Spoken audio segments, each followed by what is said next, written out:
Канал «Мы есть» представляет сказки у камина. Предлагаю запастись чаем с печеньками. Приятного прослушивания. Татьяна Веретинская. Волк тряпошный. Рассказ. Меня зовут Максим. Когда я учился в 3 классе, наша семья, мама Яна, папа Сергей и я, переселилась из города в станицу. Отцу от бабушки в наследство достался небольшой домишко из красного кирпича. Переезжая, мы взяли с собой серого пушистого кота по кличке Дымок и маленького беспородного песика Гошку с хвостом в виде лохматого бублика. Гошка был весь белый, только на мордочке 3 черные кнопочки, глаза и пипка носа. В станице соседи подарили нам еще одного кота, Мурзика. Сказали, что будет ловить крыс. Такая порода.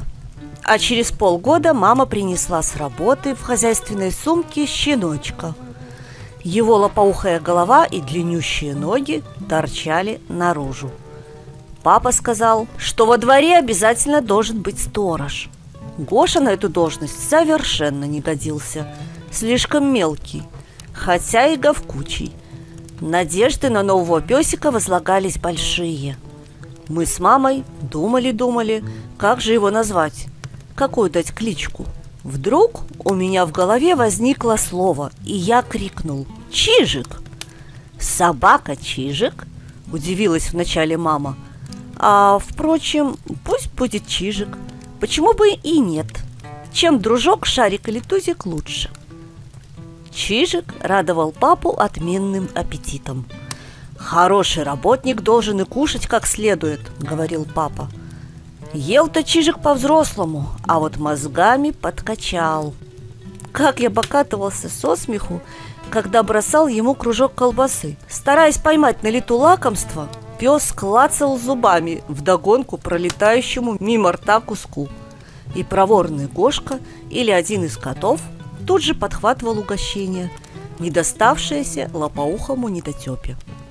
Тогда он поворачивал голову на бок и смотрел на всех жалобными-прижалобными глазами, как бы говоря: «Эх вы, нельзя обижать маленьких».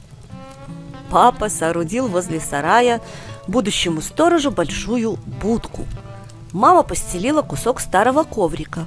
Чижику понравилось новое жилье, и он часто приглашал в гости Гошу, с которым сразу подружился.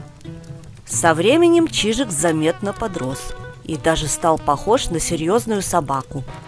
Вот только лаять так и не научился. Брать же пример с Гоши, возможно, считал ниже своего достоинства. Стал папа поговаривать, как кот Матроскин из Простоквашино: «Что-то зря мы его кормим, на селе дармоедов не держат. Коты должны мышей ловить, собаки дома охранять, куры яйца нести, петухи хозяев по утрам будить, пугало скворцов от черешни отгонять». Постучал как-то раз к нам в калитку сосед, дедушка Миша. «Здорово, Максимка! Батька дома? Покличь, надо покалякать маленько». Я кинулся в дом звать отца. Гошка, сладко дремавший вместе с котами, подскочил, как ужаленный, толкнул лапами дверь и выскочил с громким лаем во двор. Чуть не сбил меня с ног. А Чижик выглянул из конуры, что-то буркнул, не раскрывая пасти, и улегся обратно. Мол, меня это не касается. Гошку я поймал, отнес в дом и закрыл дверь. Взрослые поговорили и распрощались. Уже уходя, старичок обернулся и сказал: «А эта собака у вас дрянь. Чужака во двор впустила.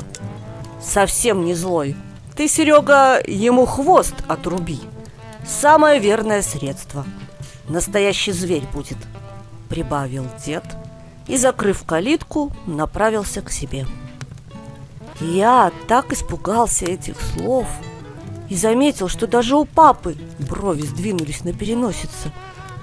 «Папочка, ты же не станешь Чижику хвост рубить?» – заныл я. «Зачем нам зверь? Собака – друг человека. Нам ведь зверь совсем не нужен. Успокойся, сынок. Я же не живодер какой. Это старый и очень жестокий метод. К тому же, я слышал, зачастую он себя не оправдывал. Бедные животные, которым это делали, совсем переставали лаять или убегали с подворья. Это страшный пережиток прошлого. Сегодня даже породистым щеночкам запретили купировать ушки, а в некоторых странах и хвосты. Мы, конечно же, не будем этого делать. Я что-нибудь придумаю, как научить нашего Чижика лаять. И через несколько дней папа объявил: надо его сильно напугать. Пес с перепугу и залает, как миленький. В выходной день Чижику предстояло серьезное испытание. Папа надел мехом наружу тулуп, в котором зимой ездил на рыбалку, напялил по самые глаза старую шапку, взял палку и незаметно вышел на улицу. Мы с мамой, взяв с собой Гошу, заперлись в доме и из-за занавески наблюдали за происходящим. Чижик спал без задних ног. То есть его можно было таскать за ноги, а он и не проснулся бы. Тут раздался сильный настойчивый стук в ворота. Мы-то знали, что это папа. Гошка рванулся было из дома. Да не тут-то было, заперто.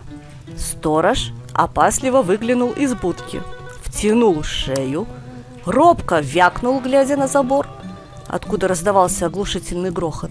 С надеждой во взгляде обернулся в сторону окон и сжался и еще сильнее. Мне даже стало жалко Чижика.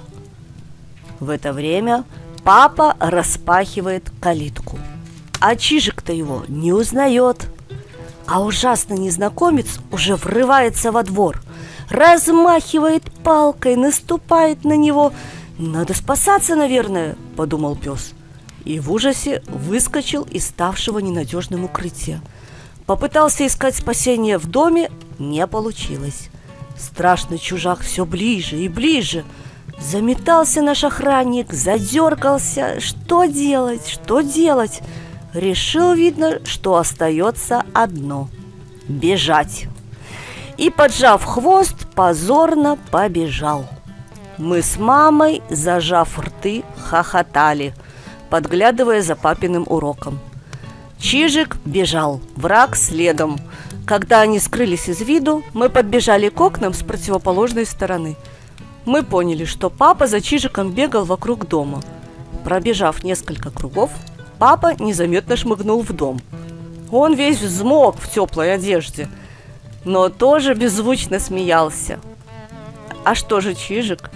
Он встал посреди двора и ошалело оглядывался, как бы спрашивая, что это было, куда же он делся, этот страшный незнакомец. Урок результата не дал. Наш ученик получил единицу. Мало того, что он не залаял с перепугу, как предполагал папа, но стал еще трусливее. Пословица «трусливая собака громко лает» совсем не про него. Так мы и жили. Мурзик ловил крыс, Дымок мышей, Гоша работал звонком, а Чижик пугалом.